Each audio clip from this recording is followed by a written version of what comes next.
course, we've been talking about a lot of pollen out there. Let's go live right now to meteorologist Jonathan Myers in Brookhaven. And we're going to see some rain, Jonathan, increasing over the next few days. It could wipe some of the pollen out, but not quite enough. We need a lot more rain than we're going to get, right? Hallelujah to any rain that we can get. We got drought conditions and, of course, the high extreme pollen conditions. Oak, a big offender, as well as we're talking birch. We've got all kinds of problems with pine as well. That's all that yellow stuff that you see on the cars, and sycamore. And of course, we're here at beautiful Blackburn Park in Brookhaven. Of course, we had the festival this weekend celebrating our cherry blossoms that are just past their peak right now.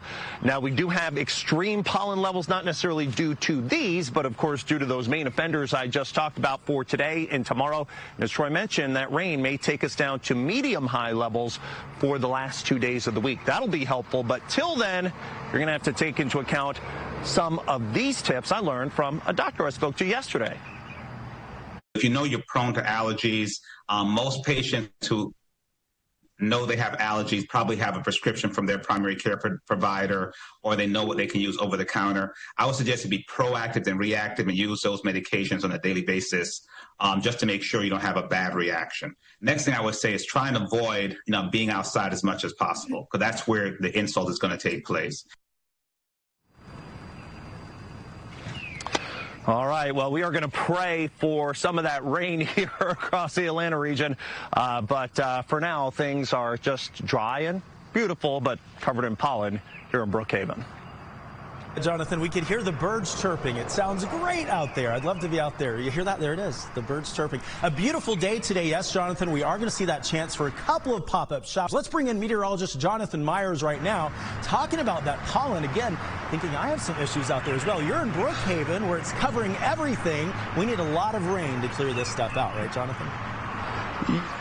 Yeah, it's covering everything, including this right here, my sleeve that I brushed on our news vehicle. How about that? That's the stuff that's all over everything. That's some of that pine pollen that we talk about.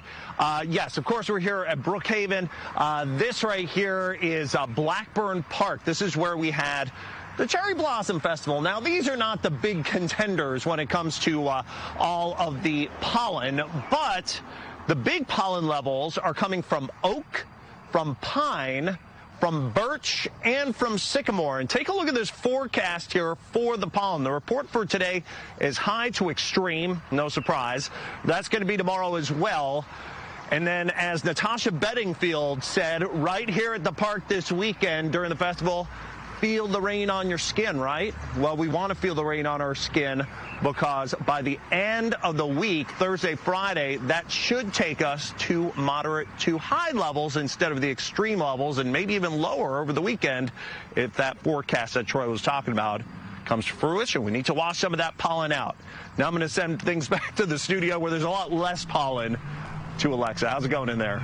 Hey, Jonathan, we love to hear that some of that pollen may be going away in the next traffic center. We like to call that a little lemon pepper seasoning on your car out there, because that's exactly what it looks like. We have lemon pepper cars driving all around.